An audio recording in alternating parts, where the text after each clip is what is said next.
Out. Please sir. Out.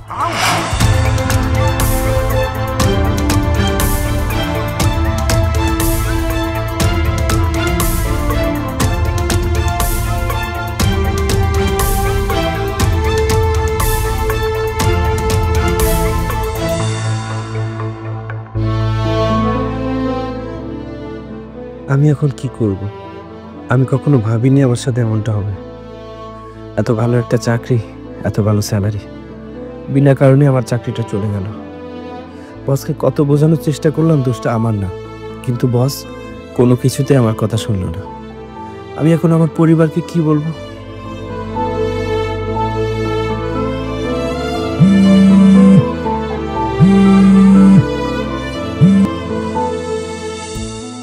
আচ্ছা শোনো, আমি জানি তুমি অফিসে আছো আর ব্যস্ত আছো, তারপরেও একটা কথা বলার জন্য তোমাকে কল দিলাম। বলবো? হ্যাঁ বলো। আচ্ছা শোনো না, আজকে একটু অফিস থেকে তাড়াতাড়ি বাসায় ফিরবে। অনেক দিন হলো সিনেমা দেখতে যাই না। আজকে আমরা সিনেমা দেখতে যাব আর বাইরে থেকে ডিনার করে আসবো। হ্যাঁ ফিরছি, খুব তাড়াতাড়ি ফিরছি, তবে সিনেমা দেখার জন্য অথবা ডিনার করার জন্য না। তার মানে? আমি বাড়িতে এসে তারপরে বলছি।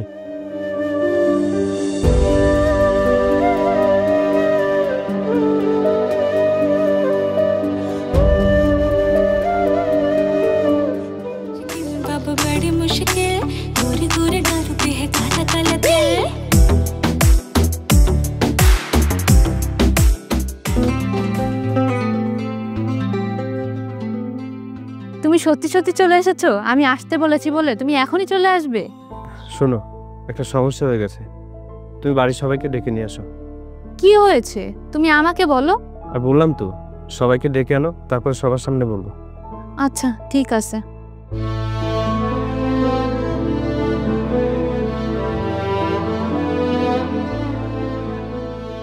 কি ব্যাপার দীপ্ত, তুই এসে সবাইকে ভাবে ডাকলি কেন? কি হয়েছে? চুপ করে আছিস কেন? কি হয়েছে বল। বাবা, ভাইয়া, আমার চাকরিটা চলে গেছে। কি বলছো? কি তোমার চাকরি চলে গিয়েছে? কিন্তু কিভাবে? আসলে আমার অফিসের কলিগরা চোরা কারবারের সাথে জড়িত ছিল, আমি সেটা জেনে গিয়েছিলাম। আমি সবাইকে বলে দিতে চেয়েছিলাম, তাই ওরা সবাই মিলে আমাকে ফাঁসিয়ে দিয়েছে। এখন আমাকে অপবাদ দিয়ে অফিস থেকে বের করে দিয়েছে। এত ভালো একটা চাকরি তুমি হারিয়ে ফেললে?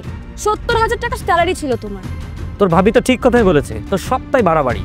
তুই কি অফিসে বস নাকি? তুই কেন বেশি কথা বলতে গেছিস? তুমি এসব কি বলছো ভাইয়া? তাহলে কি আমি এসব অপরাধ চোখ বন্ধ করে দেখতাম?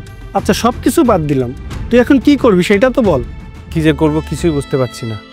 আর বর্তমান চাকরির বাজারে যে অবস্থা, তাছাড়া আমার নামে অলরেডি নিউজ হয়ে গেছে। এখন যদি কোথাও চাকরি খুঁজতে যাই, চাকরি আমাকে কেউ দেবে না। আমি কিছুই বুঝে উঠতে পারছি না এখন আমি কি করব আর কি করা উচিত। ভাইয়া কি করব? এই জন্যই তো তোমাদের সবাইকে ডেকেছি, আমাকে কিছু তো সাজেস্ট করো। অফিসে যখন প্রতিবাদ করতে গিয়েছিলি তখন কি আমাকে বলে গিয়েছিলি? এখন বুদ্ধি দিতে আসছিস? এই তুমি চলো তো ভিতরে। হ্যাঁ তাই চলো। দেখ দীপ্ত, তোকে আমি কি বুঝাবো? তুই বড় হয়েছিস, তোর সংসার আছে, তোর যেটা ভালো মনে হয় তুই সেটাই কর। মাহি, এগুলো কি হচ্ছে? আমি এখন কি করব? সবাই আমাকে কিছু না বলেই চলে গেল। তুমি বলো, আমি কি ইচ্ছা করে এগুলো করেছি? সবাই চলে যাবে না তো কি করবে? তোমাকে নিয়ে বসে থাকবে? যত সব।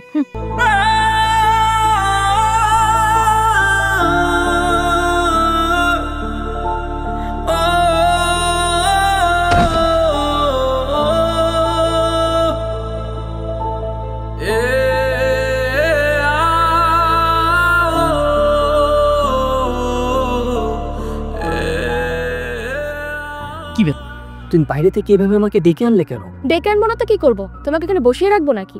যাই হোক, আচ্ছা শোনো, তোমার সাথে আমার একটা কথা আছে। হ্যাঁ বলো। তোমার ছোট ভাইয়ের তো এখন চাকরি নেই, আর শুনলে না ওর নামে তো নিউজও হয়েছে। এখন ও তো বেকার, ও চাইলে এখন আর চাকরি করতে পারবে না। ইনকাম করবে কিভাবে? আর তাছাড়া এই পুরো পরিবারে ইনকাম করার মতন এখন বর্তমানে তুমিই আছো, আর তুমি কি এখন এই পুরো সংসারে ঘানি টানবে নাকি? অসম্ভব, প্রশ্নই আসে না। আমি কেন পুরো সংসারে ঘানি টানতে যাব? কিন্তু কি করো যে, তুমি আমাকে একটা পরামর্শ দাও তো দেখি। চলো আমরা এই বাড়ি ছেড়ে চলে যাই। কোথায় যাব? এখন যদি নতুন বাসা নিতে যাই তাহলে তো অনেক টাকা খরচ হয়ে যাবে। আরে আরে না না, নতুন বাড়ি নেবার কোনো দরকার নেই। তাছাড়া আমার বাপের বাড়িতে আমরা চলে যাব, সেখান থেকে তোমার অফিসটা খুব কাছেই হবে। হ্যাঁ তুমি ঠিক বলেছো, কিন্তু ওই বাড়িতে যাওয়া কি ঠিক হবে? শ্বশুর বাড়িতে থাকবো, ওখান থেকে অফিসে যাব, ব্যাপারটা কেমন দেখাবে না? কেন ভালো দেখাবে না? অবশ্যই ভালো দেখাবে। আর তাছাড়া তুমি কি সেখানে ফ্রিতে থাকবে নাকি? তুমি তো সেখানে টাকা দিয়েই থাকবে। আর সেখানে গিয়ে আমরা নতুন করে সংসার গুছাবো। আর তাছাড়া আমার বাবার বাড়িতে কেই বা আছে, বাবার মা, তাদেরকে না হয় তুমি জামাই হিসেবে একটু দেখলে। আচ্ছা ঠিক আছে, যেতে যখন চাচ্ছ তাহলে শোনো, আজকে বিকেলে আমরা চলে যাই। হ্যাঁ হ্যাঁ, আমি তো সেটাই চাচ্ছি। এবার চলো তো, তাড়াতাড়ি করে আমরা আমাদের ব্যাগটা গুছিয়ে নিই। হ্যাঁ চলো। ওর তো চাকরি চলে গিয়েছে, তাহলে ওর সাথে থেকে কি লাভ? ও তো আমার কোনো চাহিদাই পূরণ করতে পারবে না, ও তো আর কোনোদিন চাকরিও পাবে না। তাহলে এক কাজ করি, আমি বাপের বাড়ি চলে যাই। এমন স্বামীর সাথে সংসার করার থেকে না করাই ভালো। আর যাই হোক, আমি কোনো বেকার ছেলের সাথে সংসার করতে পারবো না।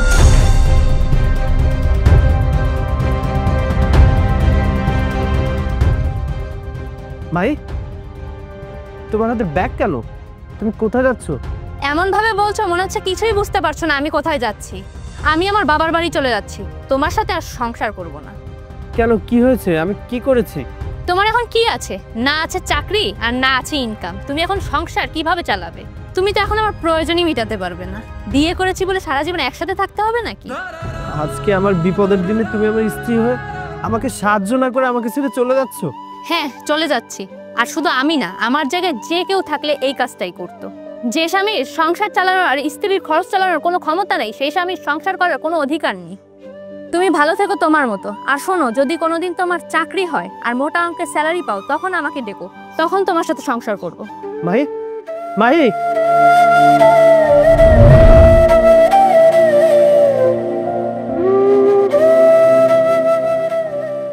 ভাইয়া দেখো না, মাহি আমাকে ছেড়ে চলে যাচ্ছে। আমার চাকরি চলে গেছে, আমার কোনো ইনকাম নেই, এজন্য আমার সাথে সংসার করবে না। তুমি ওকে একটু বুঝাও না। বাবা সবসময় একটা কথা বলে, যে খাবার নিজে খেতে পারবি না সেই খাবার অন্যকে খেতে বলবি না। ঠিক তেমনি যে কাজ আমি করতে পারবো না সে কাজ অন্যকে করতে বলতে পারবো না। আরে আমি তো এ বাড়িতে থাকবো না, তাহলে মাইকে কেন থাকতে বলবো? আর মাই তো ঠিক কথাই বলেছে, তোর এখন চাকরি নেই, ইনকাম নেই, বেকার ছেলে, সংসার চালাবি কি করে? আর তুই কি ভেবেছিস আমি চাকরি করব, টাকা আনবো, তুই বসে বসে খাবি? এই, তুমি আবার তোমার ভাইয়ের কথা শুনে গলে যেও না। এই, আমাদের একটা ভবিষ্যৎ আছে না? তাছাড়া কয়েকদিন পর তো আমাদের পরিবারের লোক সংখ্যা বাড়বে। আরে না না, এত অল্পতে আমি গলি না। এই শোন, তোর এই ন্যাকা কান্না আমার সামনে করবি না। আমি চলে যাব বলেছি তো চলে যাবো। এখন তুই চাকরি করবি না, ঘরে শুয়ে থাকবি, সেটা তোর ব্যাপার। সাহেব দাদা, কোথায় যাচ্ছিস তোরা? বাবা দেখো না, সবাই আমাকে ছেড়ে চলে যাচ্ছে। একটু আগে মাহিও চলে গেল, এখন নাকি ভাইয়া ভাবিও চলে যাবে। তুমি ওদেরকে একটু বোঝাও না। আমি তোমাদেরকে কথা দিচ্ছি, আমি খুব তাড়াতাড়ি একটা চাকরির ব্যবস্থা করে ফেলবো, কিন্তু তুমি ওদেরকে একটু বোঝাও না। বাবা কিছু বলছো না যে? তুমি একটু বোঝাও না বাবা। শোয়েব, তোরা একা কেন যাচ্ছিস? আমি কি এই বাড়িতে পচে মরবো নাকি? আমি এই বেকার ছেলের সাথে থাকবো না। ও যে কোনোদিন চাকরি পাবে না সেটা আমি ভালো করে জানি। আমাকেও নিয়ে চল তোদের সঙ্গে। এই বাবা তো আমাদের সাথে যেতে চাচ্ছে, কি করবে এখন? হ্যাঁ হ্যাঁ, নিয়ে চলো নিয়ে চলো। হ্যাঁ বাবা, তুমি তো আমাদের সাথেই যাবে, চলো চলো। বাবা, ভাইয়া, ভাবি, তোমরা তো আমার পরিবার। আমার বিপদের দিনে আমার পরিবার হয়ে তোমরা আমার পাশে না থেকে আমাকে ছেড়ে চলে যাচ্ছ। ফিরে এসো বাবা, ভাইয়া।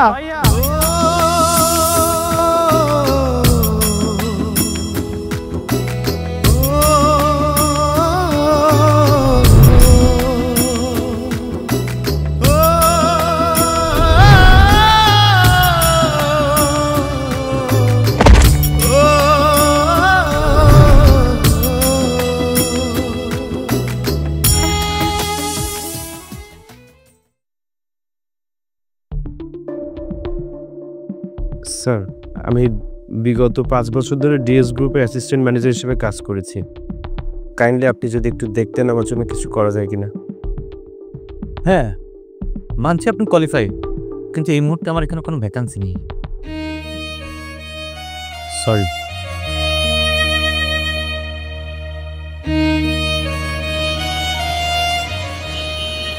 হ্যাঁ বুঝতে পেরেছি, কর্পোরেট জব আমি পাবো না, কিন্তু বেঁচে তো থাকতে হবে। যে কোনো একটা কাজ পেলেও চলবে।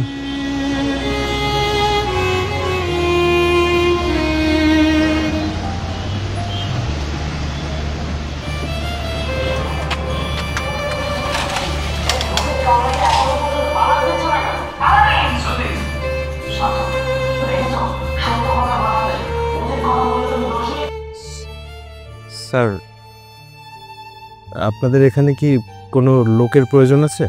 না না, এই মুহূর্তে আমাদের কোনো লোকের প্রয়োজন নাই। না মানে বলছিলাম, আমার একটা কাজের খুব প্রয়োজন।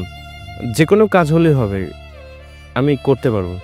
একটু দেখুন না। আরে আপনাকে বললামই তো আমার এখানে কোনো ভ্যাকেন্সি নাই, আপনি জান তো।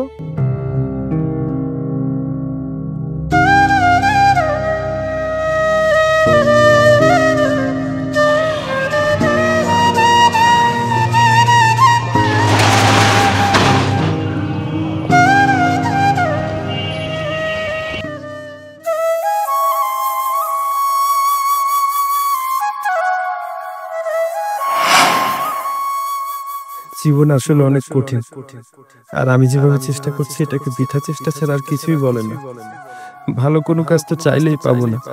ছোটখাটো কাজের জন্য মানুষের দাঁড়ে দাঁড়িয়ে গেলাম, তাও কিছুই পেলাম না।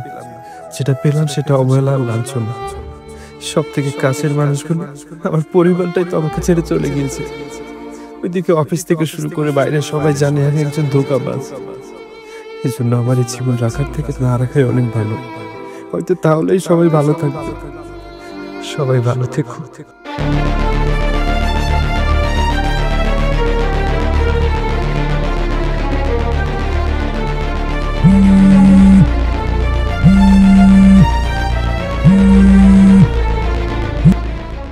Hello mister Dipto. Hello sir. আসলে আপনাকে সরি বলার জন্যই ফোনটা দেওয়া। আপনাকে যে অপবাদ দিয়ে অফিস থেকে বের করে দেওয়া হয়েছিল, ওই অপরাধটা যে আপনি করেননি সেটা প্রমাণিত, এবং এটাও প্রমাণিত আপনাকে ফাঁসানো হয়েছিল। ধন্যবাদ স্যার আপনাকে। আমি তো আপনাকে বলেছিলাম আমি কোনো অপরাধ করিনি। ভুলটা যেহেতু আমাদেরই ছিল, ভুলটার সংশোধন আমরা করতে চাই। তোমাকে তো আমি চাকরি থেকে বের করে দিয়েছিলাম, আর আজ আমি তোমাকে চাকরিতে ফেরত আনতে চাই। বাই দ্য ওয়ে, তোমার জন্য একটা সুসংবাদ আছে। তুমি যেহেতু অন্য কর্মচারীদের সাথে অসৎ কাজে যুক্ত হওনি, তোমার উপর আমরা ভীষণ খুশি। তাই তোমাকে আমাদের অফিসের ম্যানেজার পোস্টে অ্যাপয়েন্ট করতে যাচ্ছি। আর হ্যাঁ, তোমার স্যালারি তো ছিল 70,000 টাকা, এখন থেকে তোমার স্যালারি আমি করে দিলাম 1,50,000 টাকা। ধন্যবাদ স্যার, অনেক অনেক ধন্যবাদ। না না, আমাকে ধন্যবাদ দেওয়ার কোনো দরকার নেই। এটা আপনি আপনার কাজের ফলই পেয়েছেন। একটা কথা সবসময় মনে রাখবেন, প্রত্যেকের কর্মফল একদিন অবশ্যই পাবে। আপাত দৃষ্টিতে দেখতে গেলে কেউ হয়তো কর্মফল একটু দেরিতে পায়, কিন্তু সে অবশ্যই পায়। আর হ্যাঁ, আগামীকাল থেকে অফিসে জয়েন করুন। এখন কিন্তু আপনার অনেক দায়িত্ব এবং অনেক কাজ। জি স্যার, অবশ্যই। ওকে, অল দ্য বেস্ট।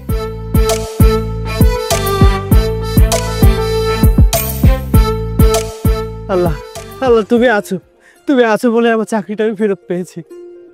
এই চাকরি চলে যাওয়ার জন্য আমার পরিবার আমাকে ছেড়ে চলে যায়। আজ আমি চাকরি ফিরে পেয়েছি ঠিকই, কিন্তু আমার পরিবারের কাছে আমি আর ফেরত যাব না।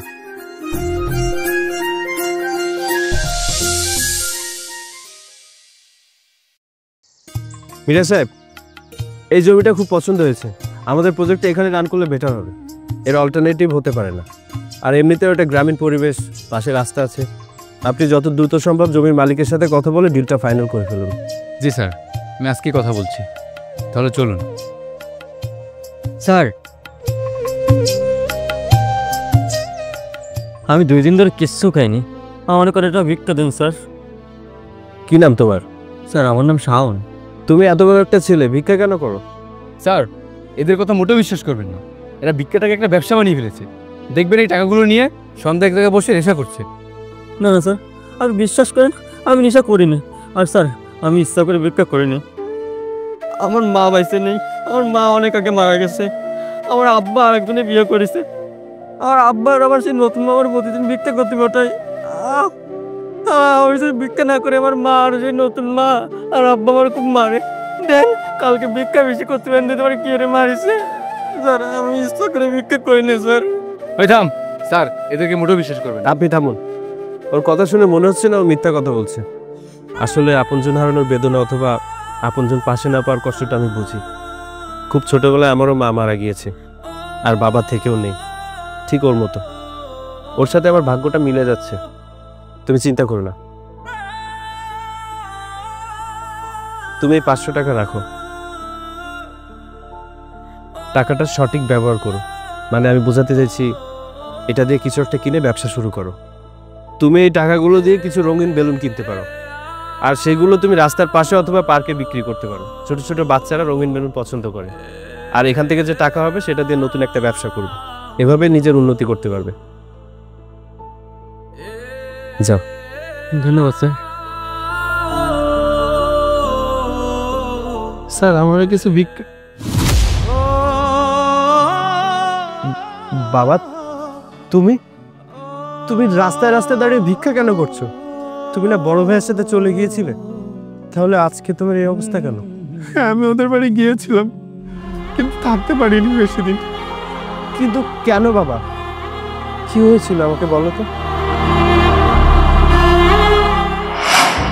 বাবা শোন, আমার কথা শোন।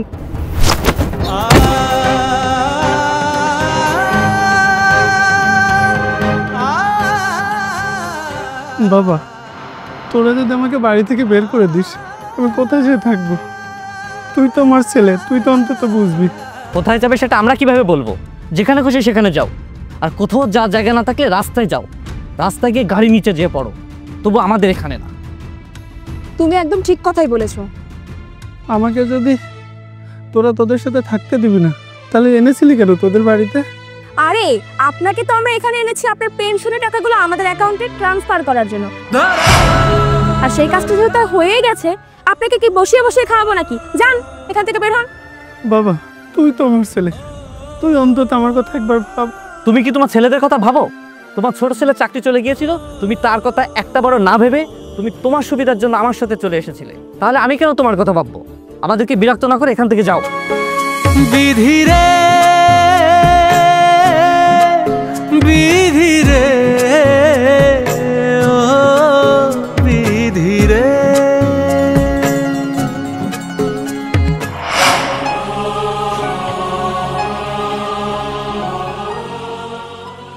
মিরাজ সাহেব, আপনি যান, আপনার সাথে পরে কথা বলে নিচ্ছি।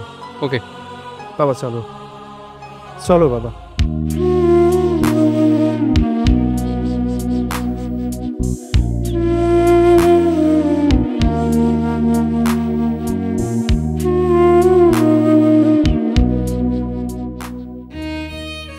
হ্যালো মাহি, কেমন আছো? হ্যাঁ ভালো আছি, কিন্তু তুমি আমাকে কিসের জন্য ফোন দিয়েছো? তোমাকে না বলেছিলাম যেদিন তুমি চাকরি পাবে সেদিন আমাকে কল করবে। হ্যাঁ মনে আছে, আর মনে আছে বলেই চাকরি পাওয়ার পরেই তোমাকে ফোন দিয়েছি। তুমি জানো আমার বেতন এখন দ্বিগুণ, আমার বেতন এখন 1.5 লক্ষ টাকা। সত্যি? তোমার স্যালারি এত বেশি? হ্যাঁ, তুমি তাড়াতাড়ি চলে আসো, চলো আমরা আবার একসাথে সংসার করি। হ্যাঁ হ্যাঁ, আমি এখনই আসছি। ভাইয়াকে ফোন দিতে হবে। হ্যালো ভাইয়া, কেমন আছো? শোনো, তোমাকে একটা কথা বলার জন্য ফোন দিয়েছি। আমি চাকরি পেয়েছি, আর বেতন আগের থেকে আরো অনেক বেশি, 1.5 লক্ষ টাকা। তোমরা তাড়াতাড়ি চলে এসো, আবার একসাথে মিলে বসবাস করবো। এসো। হ্যাঁ হ্যাঁ, আমরা এখনই আসছি।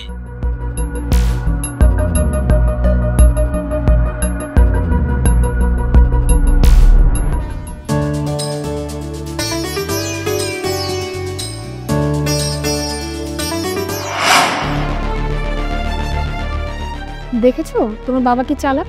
ঠিকই ঘুরতে ঘুরতে ছোট ভাইয়ের কাছে চলে এসেছে। সে এরকমই। হ্যাঁ তাই তো দেখছি। তারপরে বলো, কেমন আছো তোমরা? এই তো আছি আলহামদুলিল্লাহ। পরিবার ছাড়া কি ভালো থাকা যায়?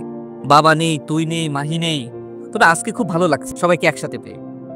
তারপরে মাহি, তোমার দিনকাল কেমন কেটেছিল? একটা স্বামী ছাড়া স্ত্রীর দিনকাল যেমন কাটে ঠিক তেমনই কাটছিল। হ্যাঁ মানছি, আমি তোমার উপর রাগ করেছিলাম, তাই বলে কি তোমাকে আমি ভালোবাসি না? আমি তোমাকে অনেক ভালোবাসি, আর শুধু তোমাকে না, আমি এই পুরো পরিবারটাকেই অনেক ভালোবাসি। হ্যাঁ, আমিও তো মাহির মতন পুরো পরিবারটাকে ভালোবাসি। পরিবার ছাড়া ভালো লাগে বলো? বাহ, তোমাদের প্রত্যেকের মুখে দেখে একটাই কমন কথা, পরিবার। তো আজকে সবাই একত্রিত হয়েছি নিশ্চয় একসাথে থাকার জন্য, তাই না? ওয়েট,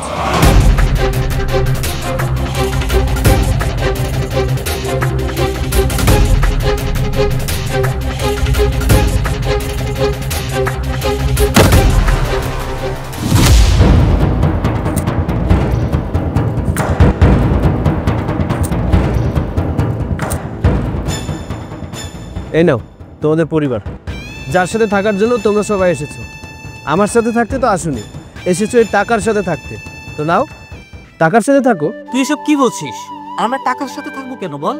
হ্যাঁ, তোমাদের কাছে এই টাকাই সব, পরিবার কিচ্ছু না।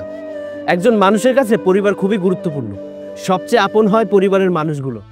ভাইয়া, একজন মানুষের জন্য বাবা মা পৃথিবীর শ্রেষ্ঠ উপহার।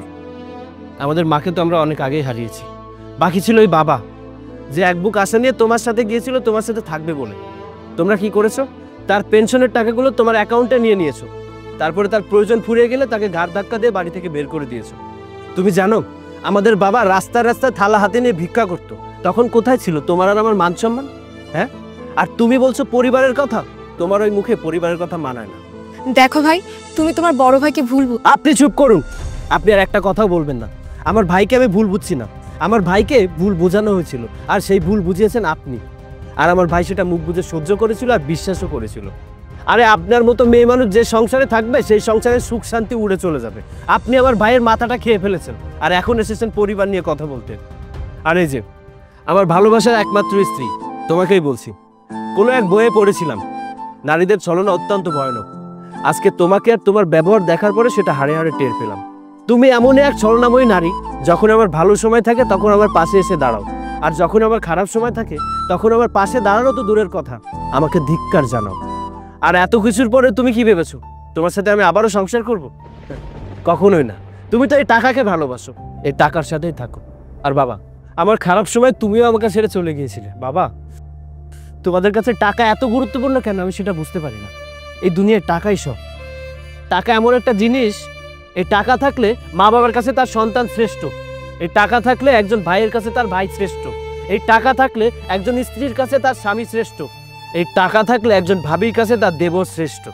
টাকা টাকা টাকা, এই দুনিয়ায় টাকাই সব। তোমরা সবাই এখানে আমার সাথে থাকতে আসোনি, এই টাকার সাথে থাকতে এসেছো। এই টাকার সাথে থাকো তোমরা, আমি গেলাম। ও, একটা কথা, don't love someone for money. টাকা দেখে কাউকে ভালোবাসবে না। Good bye.